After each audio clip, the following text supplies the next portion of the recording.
Hey everyone, welcome back to the channel. Today, we're tackling a straightforward guide on how to transfer Litecoin from Revolut to Robinhood in 2025. Whether you're looking to diversify your crypto holdings or just switch platforms, this step-by-step process will help you do it securely and efficiently. First off, why bother with this transfer? Robinhood offers unique features like staking rewards and easy trading, while Revolut is great for everyday banking. But before we dive in, make sure you have both accounts verified and some Litecoin in your Revolut wallet. Oh, and always double-check for any 2025 updates on fees or regulations. Let's get started. Step 1. Open your Revolut app and head to the Crypto tab. Locate your Litecoin balance and tap on the Withdraw or Transfer option. It's usually straightforward, but keep an eye out for any prompts about network selection. Litecoin uses the Lieutenant Kernel network, so select that to avoid issues. Step 2. Now, switch to your Robinhood app. Go to your crypto wallet, select Litecoin, and find the deposit address.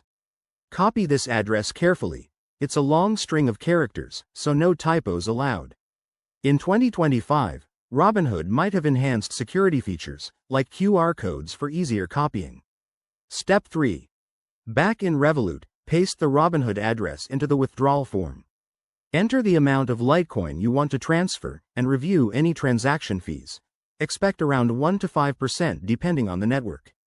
Hit Confirm, and you'll likely need to approve it via email or two-factor authentication. Step 4. Once confirmed, sit tight.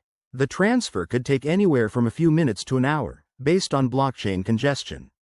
While you wait, monitor the transaction on a blockchain explorer for peace of mind. Finally, once it's complete, check your Robinhood account to ensure your Litecoin has arrived. Pro tip for 2025: always use hardware wallets for larger amounts and stay updated on crypto taxes or new rules. That's it. You've successfully moved your Litecoin. If this helped, give it a thumbs up, subscribe for more guides, and let me know in the comments if you have questions. Thanks for watching, and see you next time.